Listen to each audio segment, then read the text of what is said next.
Hello dear students, welcome to chemistry revision series. बच्चों, electrochemistry unit चल रहा है और आज इलेक्ट्रोकेमिस्ट्री का हम स्टार्ट करने वाले हैं 4th नंबर का लेक्चर। आज के हमारे टॉपिक्स क्या हैं, तो आज के टॉपिक्स डिस्कस कर लेते हैं, फिर उसके बाद इस लेक्चर को स्टार्ट करेंगे। आज के हमारे टॉपिक्स हैं commercial cells and commercial batteries.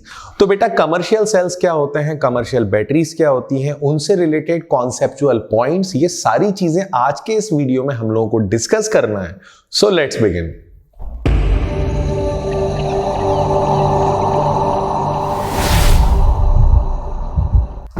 तो जैसा कि मैंने आपको बताया, आज का हमारा टॉपिक है कमर्शियल सेल्स और बैटरीज। कमर्शियल सेल्स या बैटरीज का मतलब ये वही बैटरीज हैं जो हमारे मोबाइल फोन में यूज होती हैं। हमारे घर में इन्वर्टर लगा है, इन्वर्टर में जो बैटरी है वो भी कमर्शियल बैटरी है। हमारी रिस्ट वॉच में, स्मार्ट वॉच में जो बैटरी है वो भी कमर्शियल बैटरी है। तो हमारी लाइफ में बहुत अलग अलग तरह की कमर्शियल बैटरीज हम लोग यूज करते हैं। अब इन कमर्शियल बैटरीज को वन बाय वन हम लोग समझते हैं कि कमर्शियल बैटरी को एग्जैक्टली कितनी कैटेगरी में डिवाइड करा गया है। तो बच्चों, कमर्शियल सेल या कमर्शियल बैटरी को 2 कैटेगरीज में डिवाइड करा गया है। नंबर 1, प्राइमरी सेल या बैटरी, सेकेंडरी सेल या बैटरी। तो बेटा, प्राइमरी सेल या प्राइमरी बैटरीज वो बैटरीज होती हैं विच आर नॉन रिचार्जेबल। ऐसी बैटरीज जो रिचार्ज नहीं हो सकती, जैसे हमारे टीवी के रिमोट में जो एक सेल लगता है ना, पतला वाला, जिसे ड्राई सेल बोलते हैं, वो रिचार्ज नहीं हो सकता। तो ऐसी बैटरीज जो रिचार्ज नहीं हो सकती। हमारी वॉच में, हमारी रिस्ट वॉच में वो जो बटन सेल लगता है गोल वाला, वो भी रिचार्ज नहीं होता। तो ऐसी बैटरीज जो रिचार्ज नहीं हो सकती उनको बोलते हैं प्राइमरी बैटरीज। यहां वो सारी बैटरीज पढ़ेंगे which are non rechargeable, non reusable. और सेकेंडरी बैटरीज वो होती हैं जो चार्जेबल होती हैं। नॉर्मली हमारी बड़ी फेवरेट मानी जाती हैं, ये रिचार्जेबल है, रीयूजेबल है, इनको आप अगेन एंड अगेन चार्ज कर सकते हो और यूज कर सकते हो। लेकिन एक बड़ी इंपॉर्टेंट बात यह है कि आखिर इनको तो हम डिटेल में पढ़ेंगे, लेकिन एक इंपॉर्टेंट बात यह है कि बैटरी क्या होना चाहिए, बैटरी में क्या क्या फीचर्स होना चाहिए। तो बच्चों, बैटरी के कुछ कैरेक्टरिस्टिक्स होना जरूरी है। जैसे बैटरी वही होगी which must be compact in size. किसी भी बैटरी को कॉम्पैक्ट होना चाहिए साइज में। ऐसा नहीं है कि डिवाइस इतना सा है उसमें बैटरी इतनी बड़ी लगी हुई है, ऐसा पॉसिबल नहीं है। बैटरी को होना चाहिए compact in size. Compact in size के साथ साथ ये होना चाहिए लाइट इन वेट। इसका वेट लाइट होना चाहिए, कम से कम वेट होना चाहिए। And the most important thing, it gives a constant voltage और ईएमएफ। देखिए, अब हम बात करते हैं कॉम्पैक्ट इन साइज की। अगर आपके पास एक्टिवा है और एक्टिवा में अगर आप ट्रक की बैटरी फिट करके चलोगे तो क्या काम अच्छा हो पाएगा? नो। डिवाइस के हिसाब से बैटरी का साइज डिसाइड होता है। अगर डिवाइस छोटा है तो बैटरी उसके अकॉर्डिंग होना चाहिए, डिवाइस अगर बड़ा है तो उसके अकॉर्डिंग बैटरी होना चाहिए। तो battery must be compact in size, it should be light in weight. उसका वेट कम से कम होना चाहिए डिवाइस के अकॉर्डिंग। सिंपल सी बात है। And the most important thing, it gives a constant voltage. कभी आपकी बैटरी 2 वोल्ट की है, कभी आपकी बैटरी 2 वोल्ट दे रही है, कभी 1.5 दे रही है, फिर कभी 2 दे रही है। क्या ये पॉसिबल है? ये बिल्कुल पॉसिबल नहीं। और अगर ऐसा हुआ तो डिवाइस खराब हो जाएगा। तो बच्चों, बैटरी के कैरेक्टरिस्टिक्स ये हैं, जो बैटरी होती है उसमें ये पॉइंट्स होना मस्ट है। अब हम सबसे पहले प्राइमरी बैटरी के टाइप से स्टार्ट करते हैं। प्राइमरी बैटरी या प्राइमरी सेल उन्हें कहा जाता है जो रिचार्जेबल नहीं होते, जिनको आप दोबारा चार्ज नहीं कर सकते, उन्हें प्राइमरी बैटरी या प्राइमरी सेल कहा जाता है। और प्राइमरी सेल में सबसे पहला सेल जो हम लोग पढ़ते हैं वो है हमारा ड्राई सेल। अब ये ड्राई सेल क्या है? बच्चों, आपने टीवी के रिमोट का जो सेल देखा होगा, वो सेल कहलाता है ड्राई सेल। उस सेल की क्या क्वालिटीज हैं और बड़ा इंपॉर्टेंट टॉपिक है, उसको क्या माना जाता है, तो वन बाय वन हम समझते हैं। ड्राई सेल के अंदर जो कंपनी का एक स्टिकर लगा होता है, अगर वो स्टिकर हटाओ आप, तो उसके बाद आपको एक जिंक का कंटेनर दिखेगा। ये जिंक का कंटेनर यहां पर एनोड का काम कर रहा है, जिसपे नेगेटिव चार्ज है। ठीक है। इस जिंक के कंटेनर के अंदर आपको ऊपर की तरफ दिखेगा ब्रास कैप। उसके बाद अंदर है इसमें ग्रेफाइट की रॉड, और ये ग्रेफाइट की रॉड कैथोड का काम कर रही है। कैथोड पे पॉजिटिव है, एनोड पे नेगेटिव। सिंपल सी बात है। जब आपने ड्राई सेल कभी आपने अपनी लाइफ में तोड़ा हो, ब्रेक करा हो, तो आप नोटिस करना उसमें ब्लैक कलर का पाउडर निकलता है। वो ब्लैक कलर का जो पाउडर निकलता है वो एग्जैक्टली होता है ग्रेफाइट और वो ग्रेफाइट कैथोड का काम करता है। लेकिन बच्चों ये जो हमने कंपनी का लेबल हटाया तो हमने देखा है कि यार वो सिल्वर सिल्वर जैसा कुछ दिख रहा है, तो वो एग्जैक्टली वो जो बाहर वाला कंटेनर है वो जिंक का बना हुआ है जिसका नाम है एनोड। उसके अंदर होता है ब्रास, अंदर होता है ग्रेफाइट की रॉड जिसे कैथोड बोलते हैं, और ऊपर की टिप आपने देखी होगी वो टिप एग्जैक्टली ब्रास की होती है। एनोड और कैथोड के बीच एक केमिकल का पेस्ट रखा जाता है, रिमेंबर पेस्ट रखा जाता है, और वो पेस्ट बहुत इंपॉर्टेंट पेस्ट माना जाता है। वो पेस्ट होता है NH4Cl, ZnCl2 और MnO2 जैसे केमिकल्स का। ये केमिकल्स मिलते हैं तब जाके पेस्ट तैयार होता है। और बच्चों जब तक ये पेस्ट गीला है, वेट है, तब तक ये सेल वर्क करेगा, और जिस दिन ये पेस्ट ड्राई हो गया ये सेल डेड हो जाएगा। तो ड्राई सेल की लाइफ कम इसलिए होती है क्योंकि उसकी लाइफ कहीं ना कहीं डिपेंड करती है इस पेस्ट पर। जब तक ये पेस्ट वेट होगा सेल अपना वर्क करता रहेगा, लेकिन जैसे ही ये पेस्ट ड्राई हुआ सेल बिकम्स डेड। नॉर्मली ये देखा गया है कि ड्राई सेल का जो वोल्टेज होता है वो कांस्टेंट वोल्टेज 1.5 वोल्ट होता है। तो अगर आपके किसी रिमोट में 2 सेल्स लग रहे हैं तो वो रिमोट 3 वोल्ट पे चल रहा है, कहीं 4 सेल्स लग रहे हैं तो वो डिवाइस 6 वोल्ट पे चल रहा है, because each cell produces a constant EMF of 1.5 volt. अब बच्चों ड्राई सेल की एक कंडीशन तो समझ में आ गई कि भैया बाहर जिंक का कंटेनर लगा हुआ है और वो जिंक का कंटेनर एनोड का काम कर रहा है, अंदर ग्रेफाइट की रॉड लगी है जो कैथोड का काम कर रही है। ग्रेफाइट की रॉड को ऊपर से सपोर्ट करने के लिए ब्रास का कैप लगा हुआ है। सिंपल है, एनोड और कैथोड के बीच में एक बड़ा मोटा सा पेस्ट रखा है, थिक पेस्ट रखा है, और वो पेस्ट का है NH4Cl, ZnCl2, MnO2। बच्चों एक बड़ी इंपॉर्टेंट बात यह है कि आपने नोटिस करा होगा, शायद आपने नोटिस करा हो, कभी आपने ड्राई सेल को तोड़ा हो तो अंदर रस्ट होता है, जंग होता है। हमारे सेंट्रल बोर्ड में क्वेश्चन आता है why we observe rust in dry cell. तो रस्ट आने का रीजन है एसिडिक NH4Cl। ड्राई सेल में जो रस्टिंग आती है वो आती है due to the presence of acidic NH4Cl। Dry cell का कुछ इंपॉर्टेंट रिएक्शन है जो हम लोग देख लेते हैं। जैसा कि हमें मालूम है कि ड्राई सेल में एनोड बना हुआ है जिंक का, और एनोड हमेशा ऑक्सीडेशन शो करेगा, इलेक्ट्रॉन लूज करेगा और बना देगा Zn+2 आयन।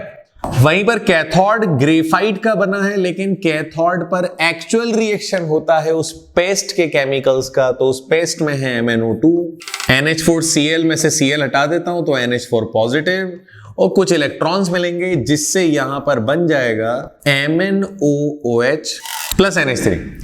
तो बच्चों ड्राई सेल के अंदर ये जो MnO2 होता है वो फाइनली NH4Cl को NH4 पॉजिटिव लिख सकते हैं, डोंट वरी। NH4Cl से रिएक्ट करता है और बना देता है MnOOH, एक लेस स्टेबल कंपाउंड। कई बुक्स में लिखा है MnOH का होल ट्वाइस, वो गलत है, एक्चुअल में बनता है MnOOH। फाइनली बच्चों ड्राई सेल के अंदर आपने 3 पेस्ट लिए थे। पहला पेस्ट यूज हो गया MnO2, सेकंड पेस्ट यूज हो गया NH4Cl, बचा क्या? बचा ZnCl2।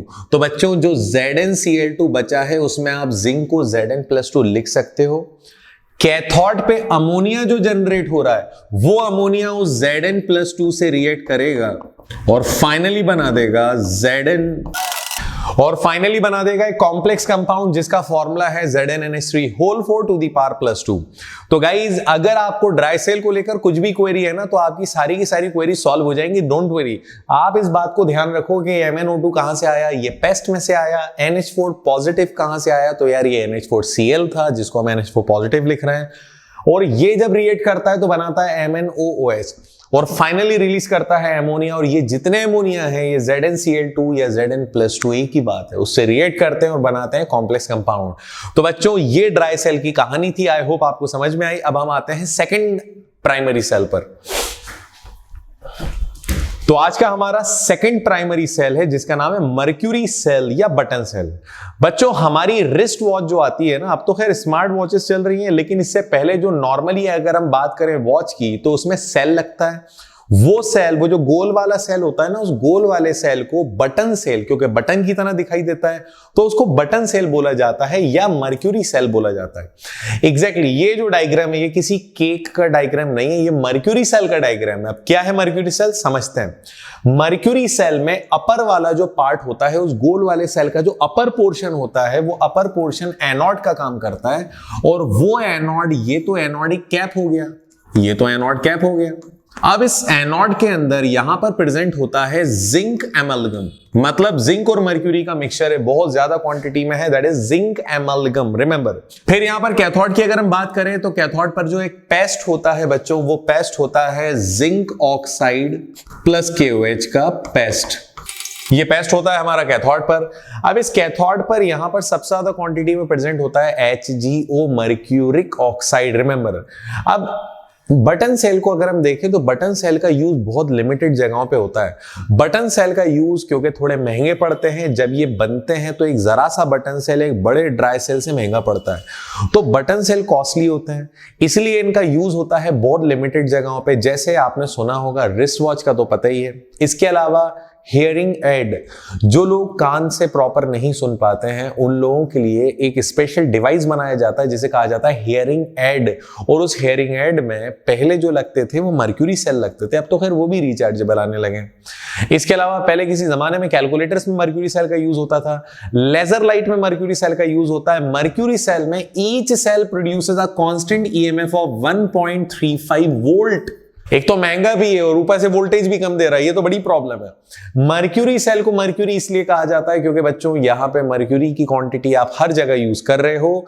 अब मर्क्यूरी सेल में कुछ रिएक्शंस हम लोग देख लेते हैं। जैसे सबसे पहले एनोड की अगर हम बात करें तो मर्क्यूरी सेल में एनोड बना है बेटा जिंक एमलगम का, जिसमें मर्क्यूरी भी है।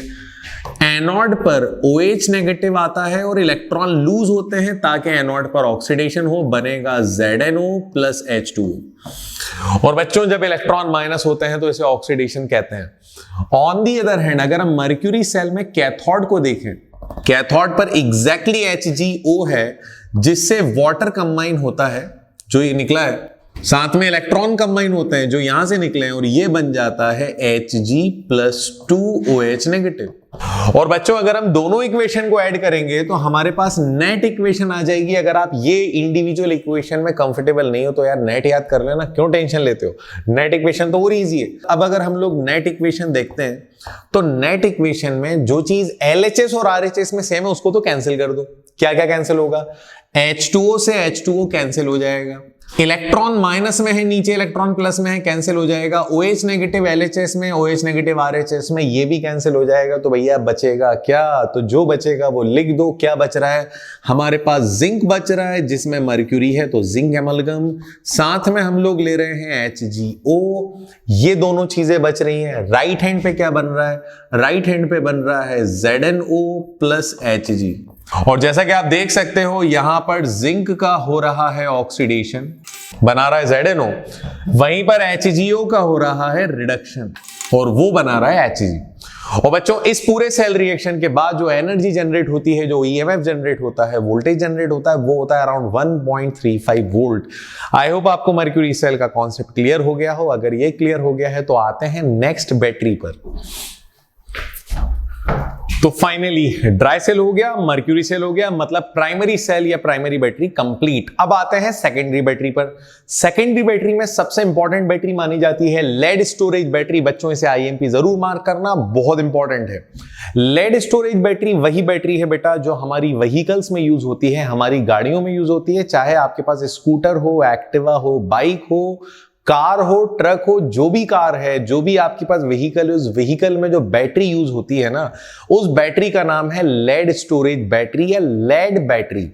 इसके नाम में लेड इसलिए है क्योंकि बेटा यहां पर लेड की प्लेट्स लगाई जाती हैं, लेड प्लेट्स लगाई जाती हैं, और इन लेड प्लेट्स के साथ ऑल्टरनेट में PbO2 की प्लेट्स लगाई जाती हैं। यहां जितनी भी लेड प्लेट्स होती हैं उनको एनोड माना जाता है, और जितनी भी PbO2 की प्लेट्स होती हैं इनको कैथोड माना जाता है। और इन प्लेट्स को डिप करने के लिए एक इलेक्ट्रोलाइट तो चाहिए, तो इलेक्ट्रोलाइट लिया जाता है 38% H2SO4। 38% H2SO4 मतलब डाइल्यूट एसिड लिया जाता है, डाइल्यूट H2SO4। इसीलिए तो डाइल्यूट एसिड को डाइल्यूट मेंटेन रखने के लिए बैटरी में time to time distil water मिलाते हैं, याद रखना आप लोग। तो लेड बैटरी में लेड प्लेट्स लगाई जाती हैं, लेड प्लेट्स के साथ ऑल्टरनेट में, ऑल्टरनेट का मतलब ये है कि अगर यहाँ एक पर्टिकुलर लेड प्लेट लगी है तो उसके साथ लेड ऑक्साइड की एक प्लेट होगी, फिर एक लेड प्लेट होगी, अगेन एक लेड ऑक्साइड की प्लेट होगी। और बच्चों जो लेड ऑक्साइड की प्लेट है ये पॉजिटिव टर्मिनल का काम कर रही है और इसको हम कैथोड बोलते हैं। कैथोड बना है PbO2 का, ठीक है, बिल्कुल सिंपल सा मामला है। और यहां पर ये जो लेड प्लेट है ये नेगेटिव टर्मिनल का काम कर रही है और इस नेगेटिव टर्मिनल को हम एनोड बोल रहे हैं, इट इज लेड Pb। और इस कैथोड एनोड के बीच में जो लिक्विड रखा हुआ है जो इसमें डिप करा है वो है dilute H2SO4, that is 38% H2SO4। बच्चों ये माना जाता है कि जो लेड बैटरी होती है ना वो जब वोल्टेज देती है तो उसका वोल्टेज होता है around 2.04 volt each lead storage battery. मतलब हर एक सेल, लेड स्टोरेज सेल जो हमें वोल्टेज देता है वो होता है अराउंड 2.04 वोल्ट, जिसे हम लोग एक्यूरेट मानते हैं 2 वोल्ट। अब ये कहानी क्या है तो थोड़ा समझते हैं। आप थोड़ा ध्यान से देखो, ये मेरे पास एक कैथोड है, बड़ी वाली रॉड जो है वो कैथोड, छोटी वाली रॉड एनोड, ठीक है। सिमिलरली बड़ी वाली प्लेट कैथोड और छोटी वाली प्लेट एनोड। तो बेटा एक कैथोड और एक एनोड के मिलने से एक सेल तैयार होता है और वो एक सेल का वोल्टेज होता है 2 वोल्ट। तो इस तरह से 2 सेल का वोल्ट होगा 4 volt.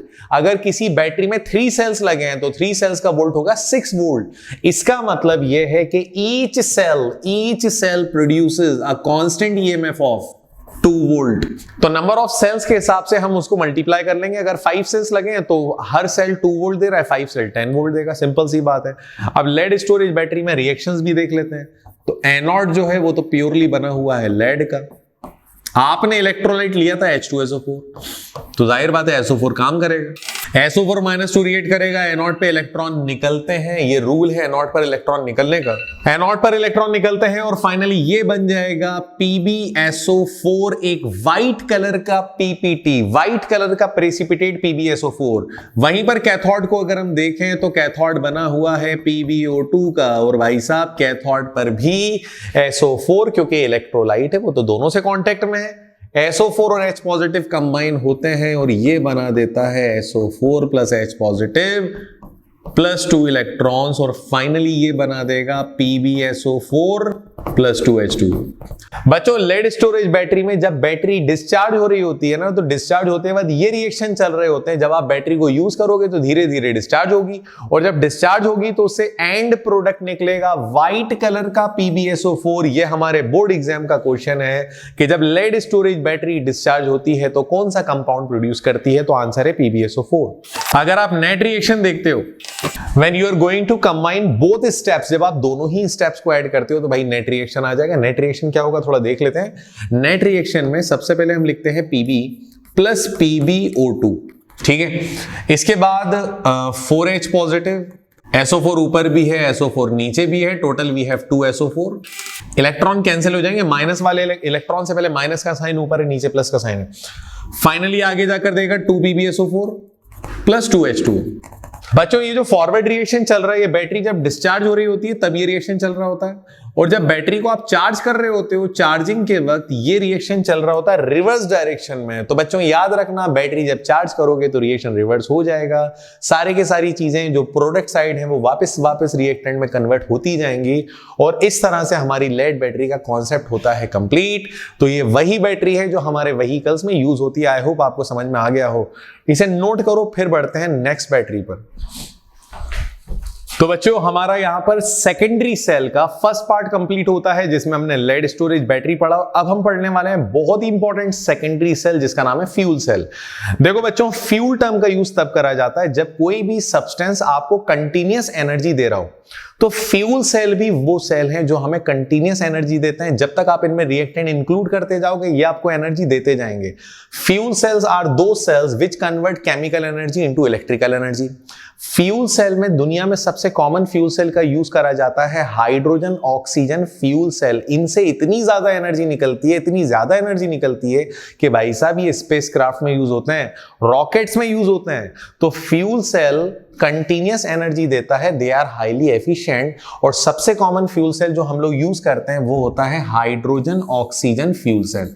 Fuel cells are highly efficient, बहुत ज्यादा एनर्जी देता है। The main advantage of fuel cell is they are completely free from pollution. देखो बेटा, एनर्जी तो देगा लेकिन पोल्यूशन नहीं करेगा, क्योंकि उसका फाइनल प्रोडक्ट होता है water. Final product is water, so they are completely free from pollution. लेकिन इसमें कुछ प्रॉब्लम्स भी हैं। हर चीज इतनी अच्छी नहीं है जितना आपको लग रहा है कि एनर्जी भी भरपूर मिल रही है, खूब एनर्जी मिल रही है, रिएक्टेंट भी आसानी से अवेलेबल हो जाते हैं और वाटर के साथ पोल्यूशन भी फ्री है। तो इसके ये तो एडवांटेज है, लेकिन कुछ डिसएडवांटेजेस भी हैं।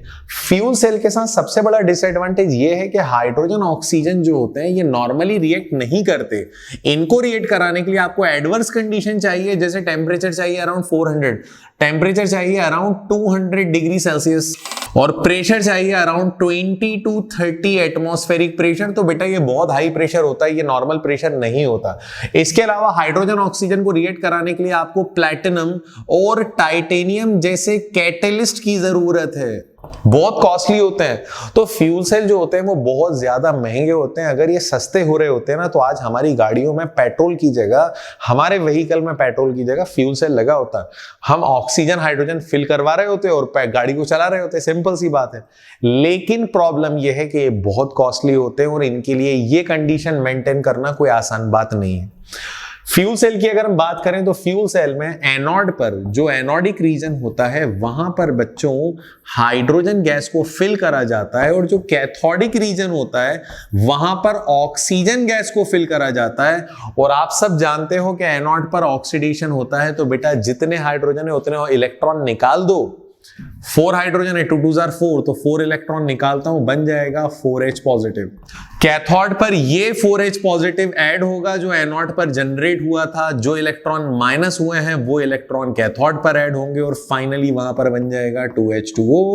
और बेटा जब हम दोनों इक्वेशंस को ऐड करेंगे तो दोनों इक्वेशंस को ऐड करने पर इलेक्ट्रॉन से इलेक्ट्रॉन कैंसिल, 4H पॉजिटिव से 4H पॉजिटिव कैंसिल, फाइनली हमारे पास बचेगा 2H2 plus O2 gives 2H2O। और इस 2H2O के साथ यहां पर जनरेट होती है एनर्जी, और थोड़ी बहुत एनर्जी जनरेट नहीं होती है, बहुत ज्यादा क्वांटिटी में, बहुत ज्यादा अमाउंट में एनर्जी जनरेट होती है।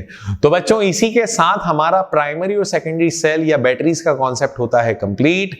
आज के लेक्चर को यहीं पर हम लोग एंड करते हैं। नेक्स्ट लेक्चर में इलेक्ट्रोकेमिस्ट्री यूनिट को एंड कर लेंगे। That's all for today, thank you very much. और यार अगर वीडियो पसंद आए तो अपने दोस्तों के साथ जरूर शेयर करना।